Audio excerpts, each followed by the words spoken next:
emphasize the fact that determining the appropriate sentence in any case, and in this case, is a legal analysis. It's applying the rule of law to the facts of an individual and specific case. And that is why, as opposed to trying to being profound here on the record, I prefer that you read the legal analysis that explains how I determined the sentence in this case.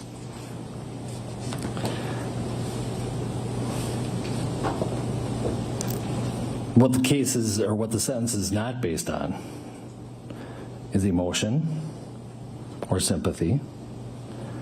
But at the same time, I want to acknowledge the deep and tremendous pain that all the families are feeling, especially the Floyd family.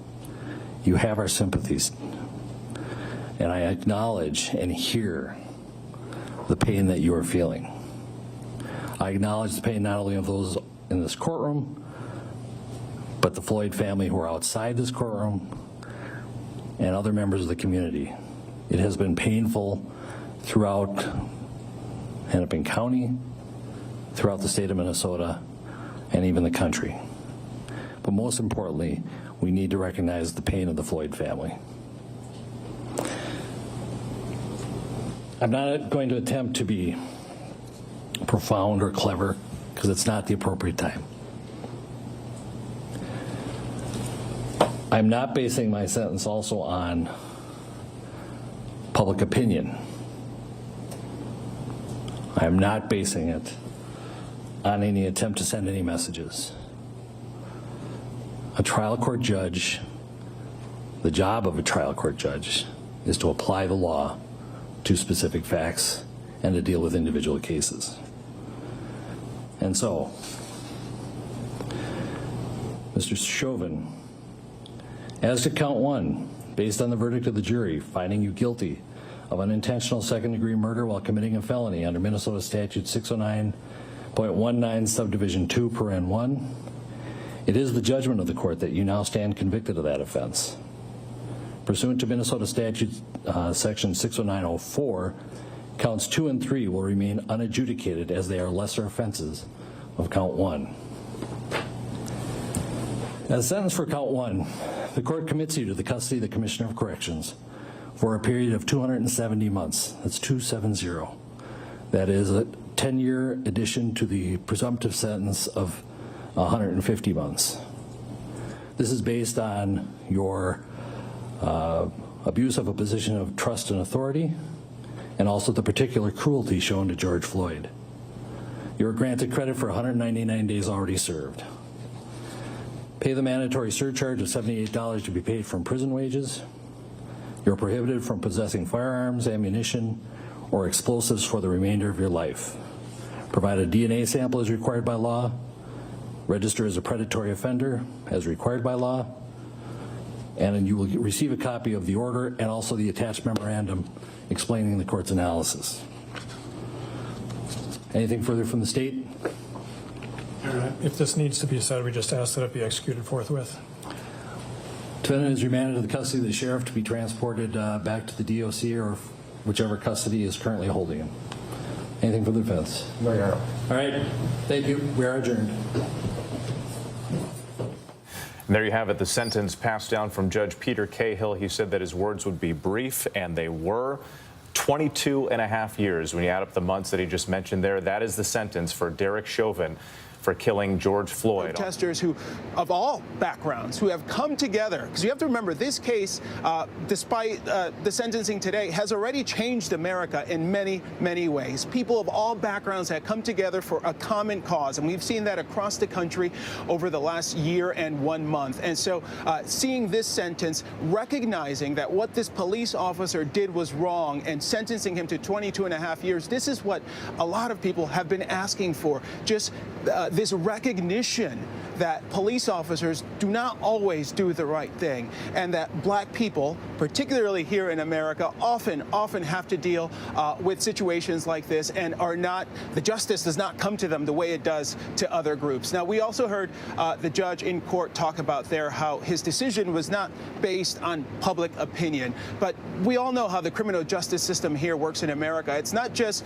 to punish those who violate the law, but it's also about deterrence, to make sure things like this don't happen again, or if it's going to happen again, we know that you will be punished for it. And I think we're seeing that in the courtroom here. The judge spending a lot of time talking, recognizing this moment here in Minneapolis, in Minnesota, but really across the country. Everyone was impacted by this, and the judge wanted to make sure that everyone heard. Yo, it's Big Ant, man. We back. Another edition of Urban Politicians TV, UPTV. Had to come tap in real quick, man, and update George Floyd's killer, Derek Chauvin, ex-cop, sentenced to 22.5, man. 22 and a half years in prison after the judge found him guilty. Y'all seen right there, that was in the court of law.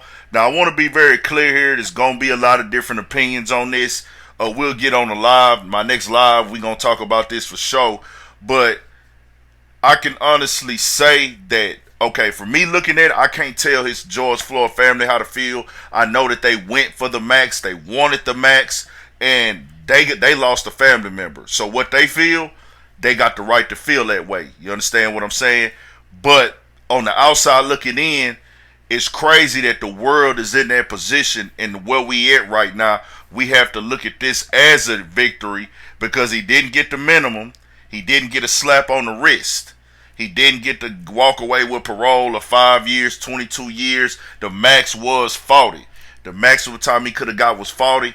And you know, the judge is saying it's not about sending a message or anything, but it does send a message that, hey, you're going to go sit down for some time. There's a lot of other unsolved cases like this, a lot of instances where these cops and people who are supposed to be in authority or some shit have killed a black man or a minority and walked away from it. So this justice was served in some form or fashion. The people who have the right to say justice was served was the family. But I heard that they said that they wanted the max, but they happy. Well, the lawyer spoke out and said they was, you know, it was good to see some type of justice served because we didn't know. And that's a shame that we didn't know if this motherfucker was just going to get a slap on the wrist or walk out or 5 years or 10 years and da-da-da. He'll probably have to serve, I'm thinking, maybe 15 on this 22. And dog going to be like 60 years old when he get out. This is a very bad decision for him. He took a man's life over a $20 counterfeit bill. Remember that. This was a $20 counterfeit bill, and that was the crime that they came there for. They didn't come there for a murder. They didn't come there for a robbery. They didn't come there for a shooting. They didn't come there for a kidnapping. This transpired because of a $20 counterfeit bill, man. So, hey, it is what it is, bro. And we gonna keep looking at these images and show these images to remind motherfuckers, remind police, hey, dog, if it ain't that serious, if it ain't worth the human life, bro, because the human life is priceless. We gotta be honest. Our lives as black men, most and foremost, with the 400 years of history and everything, we know our life in other people's eyes was not seen as a piece of value. We know what it is, bro. We can sit up here and play dumb. A lot of y'all want to oppose and act like y'all didn't see what the fuck was going on with this shit, but we know what was going on. You understand what I'm saying? George Floyd's death, I'm from the same city. He from the South Side, 3rd Ward, CUNY Homes. I've been over there before. Rest in peace. I popped out for the parade. Well, not the parade, the march that we had here, that they had downtown for him. And, you know, just to show up and put my respect and my face on there and give gratitude, man. This was a big time in history that shook the world, bro. This shit was worldwide, man. And, you know, we finally got some answers. And hopefully police will start getting the message like, hey, bro, we can't get away with this shit no more. Those other officers was there. They have to go to trial next year. I don't expect their sentences to be nowhere near as much as his, but they will have some type of situation of what they gonna have go on, so we'll stay updated on that too. Make sure y'all subscribe to the channel. Condolences to the family of George Floyd. first and foremost, condolences to the family, the daughter, everybody close to him, the people that talked to him and cared about him and knew him personally, man, for sure. Y'all make sure y'all subscribe to the channel. Stay on your pivot, man, for shit show.